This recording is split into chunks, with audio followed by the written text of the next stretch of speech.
തിരുവനന്തപുരം കിഴക്കേക്കോട്ടയിലെ ഗതാഗത പരിഷ്കരണത്തിൽ ഗതാഗത മന്ത്രി കെ.ബി. ഗണേഷ് കുമാറിനെതിരെ കേരള ബസ് ട്രാൻസ്പോർട്ട് അസോസിയേഷൻ. ഗതാഗത പരിഷ്കരണവുമായി ബന്ധപ്പെട്ട പ്രശ്നങ്ങൾക്ക് ശേഷം മന്ത്രിയെ കാണാൻ പോയപ്പോൾ മന്ത്രി മുറിയിൽ നിന്ന് ഇറങ്ങിപ്പോകാൻ ആവശ്യപ്പെട്ടു. ഗതാഗത മന്ത്രി ഏകപക്ഷീയമായി നിലപാടെടുക്കുന്നുവെന്നും Kerala bus transport association coordinator Shaji C Thomas ആരോപിച്ചു. ഇന്നലെ ഈ വിഷയം ഉണ്ടായ സമയത്ത് ഇന്നലെ ഉച്ചയ്ക്ക് ഞങ്ങൾ ബഹുമാനപ്പെട്ട മന്ത്രിയെ കാണാൻ പോയപ്പോൾ ഒരിക്കലും ഒരു മന്ത്രി പോലും പ്രതികരിക്കാൻ പറ്റാത്ത രീതിയിലുള്ളതായ ഒരു മോശമായ രീതിയിലുള്ള പ്രതികരണം അദ്ദേഹത്തിന് പകർന്നുണ്ട്. നിങ്ങൾ ഇറങ്ങുമെന്ന് പറഞ്ഞു. ഒരു ട്രാൻസ്പോർട്ട് മന്ത്രിയാണ്, KSRTC മന്ത്രിയല്ല, അദ്ദേഹം KSRTCയാണ് പറയുന്നത്. നിങ്ങൾ ഇറങ്ങി വെളിയിലെന്ന് പറഞ്ഞു. ഒരിക്കലും പാടില്ല. കാരണം ഞങ്ങൾക്ക് ടാക്സ് കൊടുത്ത് ഓടുന്ന റോഡിൽ കിടന്ന് ഓടുന്ന വാഹനത്തിനകത്ത് ഞങ്ങളോടെയും മന്ത്രി കാണിച്ചത് പല മന്ത്രിമാരുടെ അടുത്ത് ഞങ്ങൾ പോയിട്ടുണ്ട്, പല MLA മാരുടെ ഞങ്ങൾ പോയിട്ടുണ്ട്, പല ഉദ്യോഗസ്ഥരുടെ പോയിട്ടുണ്ട്. പക്ഷേ ഇദ്ദേഹത്തെ പോലെ വളരെ മോശമായി സംസാരിച്ച ഒരു വ്യക്തിയെ ഞങ്ങളുടെ ജീവിതത്തിൽ കണ്ടില്ല. ഇതോടൊപ്പം തന്നെ ഇന്നലെ നമ്മൾ കടകംപള്ളി സഖാവിനെ കണ്ടിരുന്നു. അദ്ദേഹം മിനിസ്റ്ററെ വിളിച്ച് സംസാരിച്ചാണ് ഒരു പരിഹരിച്ച് കൊടുക്കണമെന്ന് പറഞ്ഞു. അദ്ദേഹത്തിൻ്റെ വാക്കുപോലും ഇദ്ദേഹം കേട്ടില്ല, ട്രാൻസ്പോർട്ട് മന്ത്രി കേട്ടില്ല. മേഘന മുരളിയാണ് വിശദാംശങ്ങളുമായുള്ളത്. മേഘന, ഇന്നലെ നമ്മൾ ഈ പ്രതിഷേധമൊക്കെ കാണിച്ചിരുന്നതാണ്. തത്സമയം തന്നെ ബാരിക്കേഡുകൾ KSRTC വയ്ക്കുന്നു, അതിലുള്ള സിറ്റി സർവീസ് നിർത്തിവെക്കുന്നു, പിന്നീട് സ്വകാര്യ ബസ് ഉടമകളുടെയും തൊഴിലാളികളുടെയും ഒക്കെ പ്രതിഷേധം നമ്മൾ കാണിച്ചതാണ്. ആ വിഷയത്തിലാണോ ഇങ്ങനെയൊരു ചർച്ചയ്ക്ക് തയ്യാറാകാതെ മന്ത്രി അവരോട് ഇറങ്ങിപ്പോകാൻ പറഞ്ഞുവെന്ന് ഷാജി സി തോമസ് പറയുന്നത്?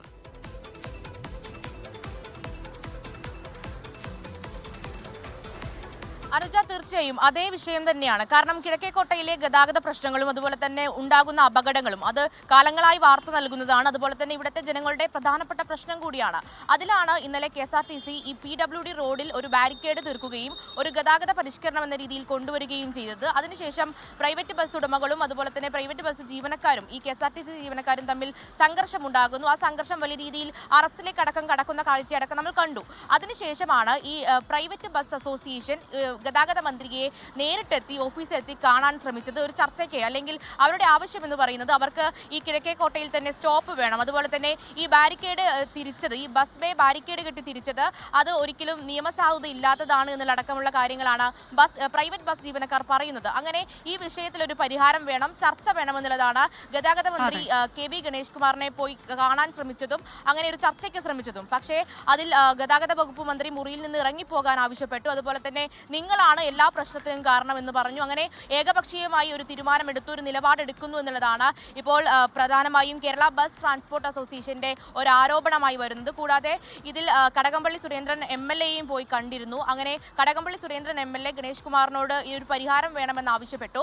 പക്ഷേ അതുപോലും കേൾക്കാൻ തയ്യാറാകാതെ ഒരു KSRTCയുടെ മന്ത്രിയായി മാത്രം കെ.ബി. ഗണേഷ് കുമാർ പെരുമാറുന്നു എന്നുള്ളതാണ് പ്രധാനമായും കേരള ബസ് ട്രാൻസ്പോർട്ട് അസോസിയേഷന്റെ. ലോകത്തെവിടെയായാലും ഏത് സമയത്തും 24 വാർത്തകളും ഓഗ്മെന്റഡ് റിയാലിറ്റി പാക്കേജുകളും എക്സ്പ്ലെയിനറുകളും വിശദമായി കാണാൻ ഞങ്ങളുടെ YouTube ചാനൽ നിങ്ങൾക്ക് സബ്സ്ക്രൈബ് ചെയ്യാം.